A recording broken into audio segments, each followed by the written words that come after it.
Hey everybody, Wave Squadron is back. I'm Eric. I'm Calvin. I'm Aaron. And Star Wars Celebration Japan happened this weekend. And there are very few things that I have heard. I can't wait to go over with you guys all the little tidbits that have come out about the announcements at Star Wars Celebration. Yes, I'm excited for it. We just want to let you guys know we're going to be having a new topic come out every single day this week. I believe we have like 4 of them. So make sure you subscribe because the next topic will be up tomorrow, okay? And as we covered some yesterday on Star Wars Visions, make sure you check that out if you didn't see it. At the end, we were told that we were going to be checking into some Zero Company that was announced with Star Wars Celebration. And actually, a little before, this is one thing I know I've seen at least some stuff on. Same. There was a lot in our Discord talking about this and some excitement on it. So I don't know what Calvin knows about or anything, so I don't want to go too far in anything. So we'll watch this and see what was announced at Star Wars Celebration. Hello Wave Squadron and welcome to Star Wars Celebration. Welcome to the second video where we will be discussing the newly revealed Star Wars video game Zero Company. At Celebration we got our first trailer for Zero Company, a brand new single-player turn-based tactics game developed by BitReactor in collaboration with Respawn Entertainment and Lucasfilm Games, releasing in 2026 on PC, PlayStation 5, and Xbox Series X/S. Please enjoy. The clone looks so cool.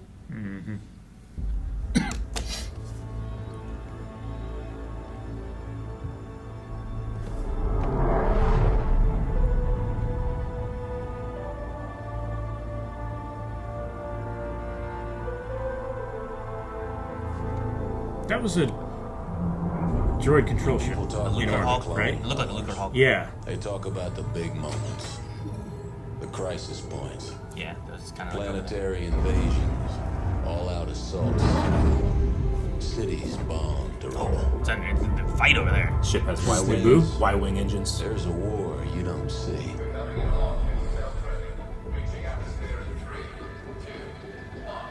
So it's like an War XCOM fought in the kind of shadows. tactical. The war beneath the war. A war that's won with the right strategy. Surveillance, ciphers, good old-fashioned sabotage.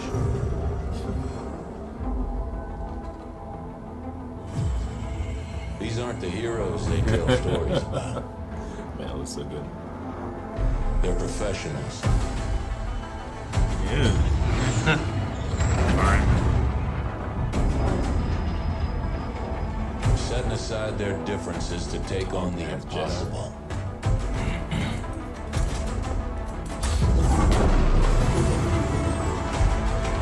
Those are some archetypes, man. Mando.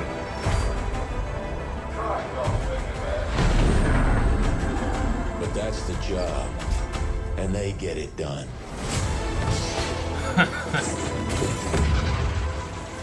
That's a squad. Yep.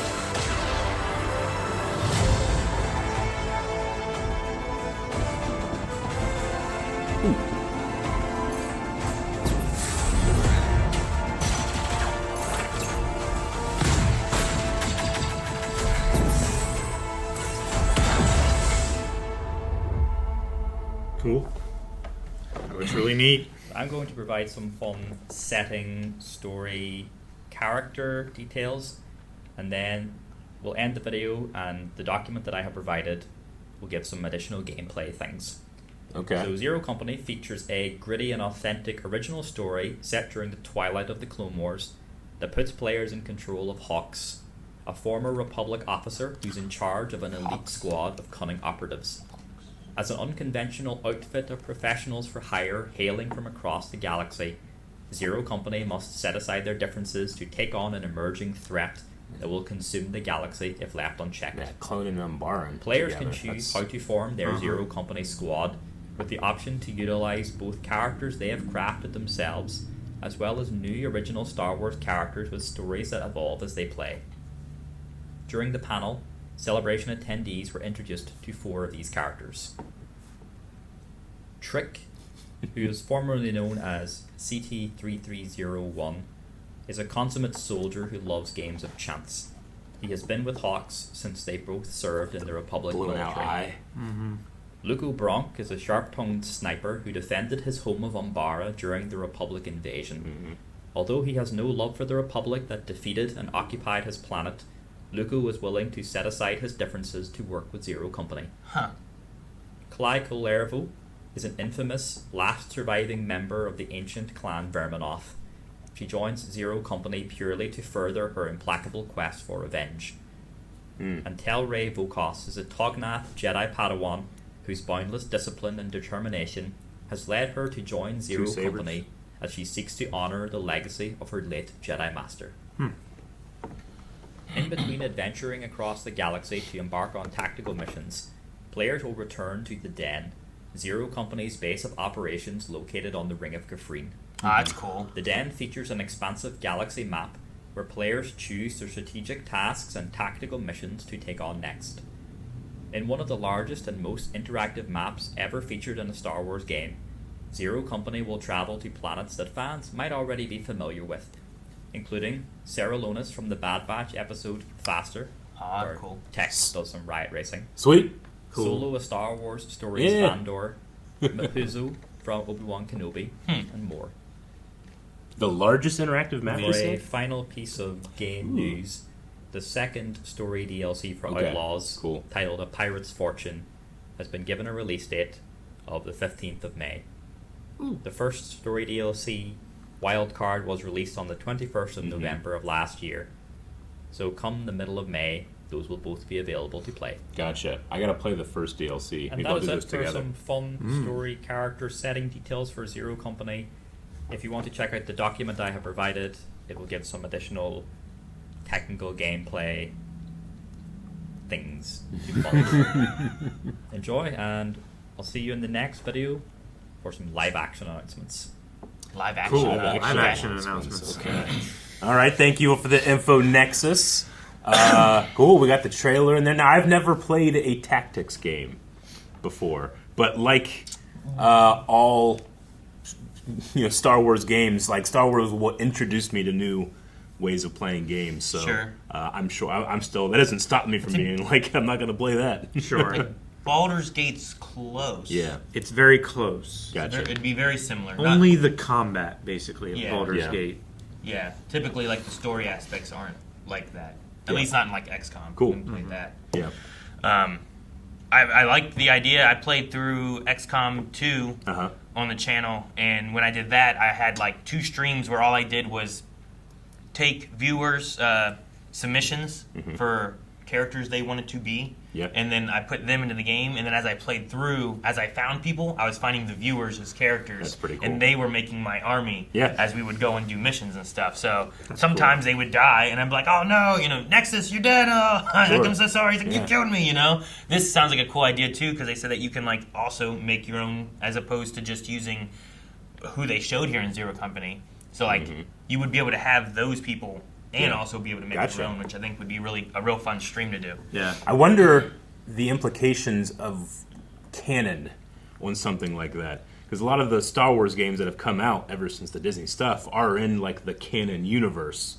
So if you have so much freedom and customization and stuff like that, I wonder if that like you have to kind of like muddy the waters of like what happens in these. I don't think it will matter too much if it's.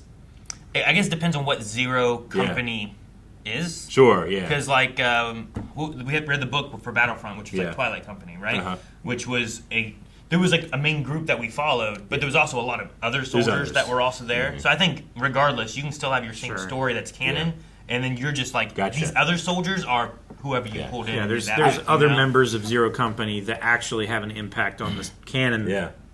story universe Gotcha. of store. Yeah. I only say that to get it out of the way of like, that sounds awesome. Like this time period, the Clone Wars, the war beneath the war. I think I know what that means, but I don't know what that means in terms of Zero Company. There's so much like fertile ground in a very well explored era, that I'm excited to get into, but I don't want to Sure. like rub up against like, that's not how that happened, Yeah. that type of thing. So No, and it's interesting the character choices they have too, because I remember whatever was announced before Celebration, I saw people talking about like that poster, yeah, and it's like, oh well, there's an Umbaran here, Yeah, yeah. and they're like, is this like a poster of what is Zero Company, or is this a poster of like characters you meet in the storyline? Yeah. Like sometimes, like if you just look at like a movie poster, those aren't all like the good guys. Sometimes it's just like big points of the movie or something, right? Sure. So like there was like, is this Umbaran? Yeah. On the team? Like, what does that She mean? like the main villain. Yeah, you know, like, No, what does that mean? So I like- think it's interesting to see, like, okay, well, this, the little story bit that they gave where it's like they found a way to come here to work together.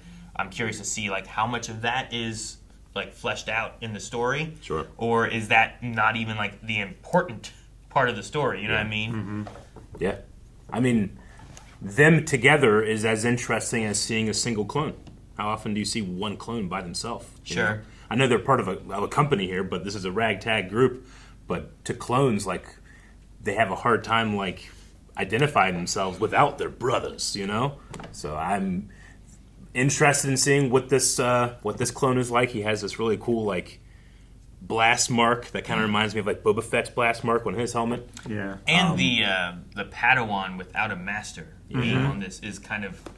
I guess it depends on the story, because like Ahsoka would go and do things with soldiers on her own, but it usually wasn't for like real long, and there'd be like It was checking in usually a with part of a larger operation where Anakin had to do like the big part of it, but she had like a secondary part, like a distraction or something. The thing that I think Nexus was saying is it sounds like this is like almost like they lost a master, and this is like a vengeful or like in memory of or something like that. It does seem like that, yeah.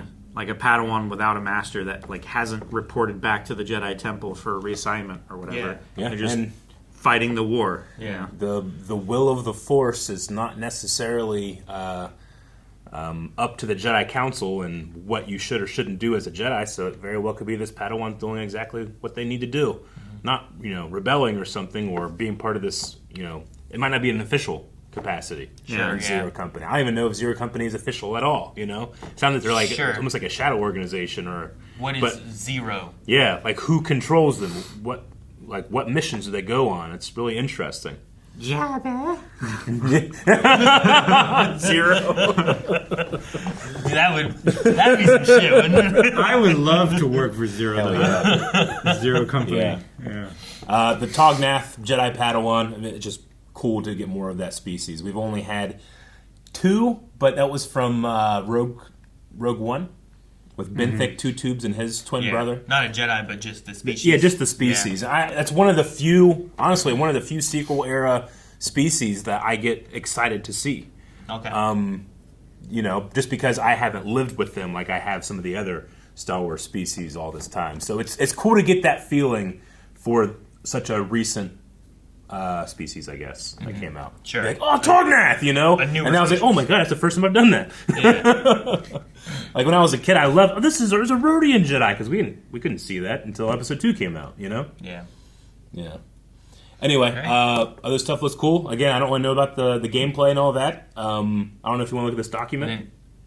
Is there a document? So you're also going to see influence from political intrigue of Andor.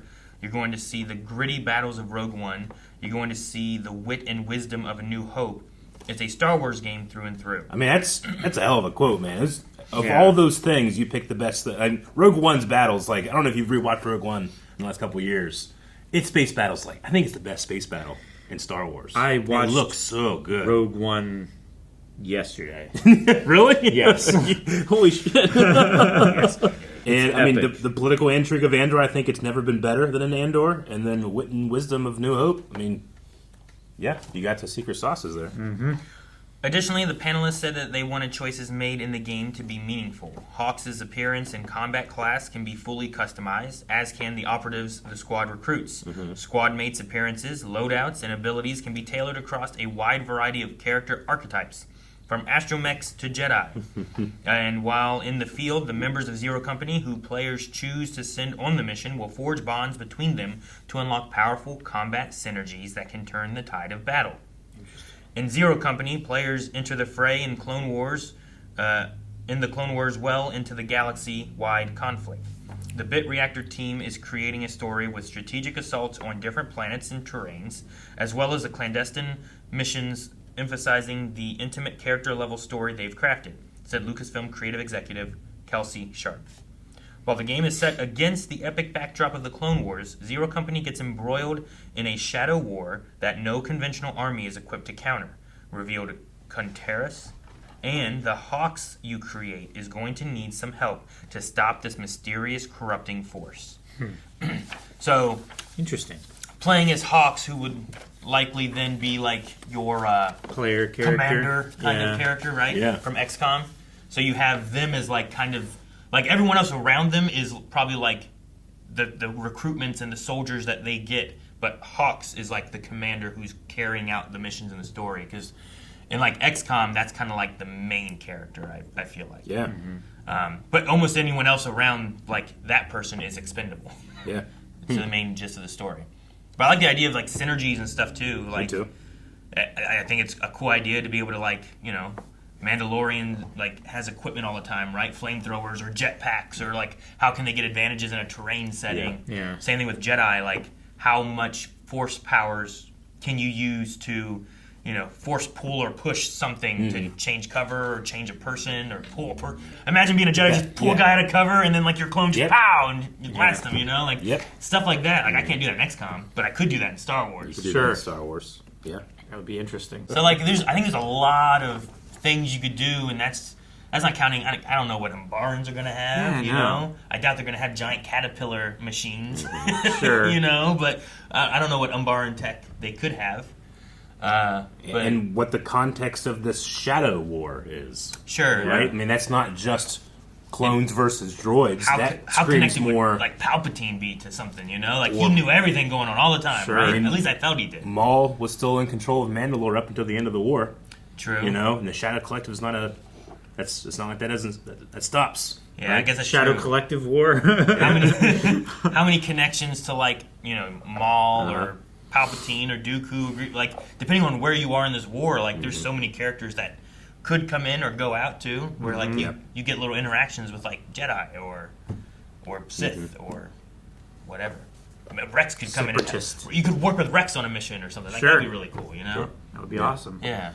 And then briefly, they had a mention of DLC 2 for Outlaws. which I've played the game. I finished the game, but I haven't played DLC 1 and then now 2. So I might have to do like a makeup stream and maybe play those two. I still haven't played the game at all. You gotta play I the don't know game. what I want to do. Yeah, I guess I just play at home. That's play at what I home, should do. and we'll do a review or something like that, or just a general talk. But yeah, I'll check out the options we have in the video game stuff. So yeah, all right, cool. Well, possibly a new genre of game that I get into. Yeah, really cool. Very excited for new Star Wars, especially as long as it comes out. Yeah. So often Star Wars games. A lot of I Star feel Wars like- games get canceled, There's a lot I of feel games like. that have happened too, but like there's been a lot of Star Wars games like, oh, I'm excited for this game. Oh, I'm excited for this game. Yeah. And then they just kind of disappear. Yeah. So just make this. Make it.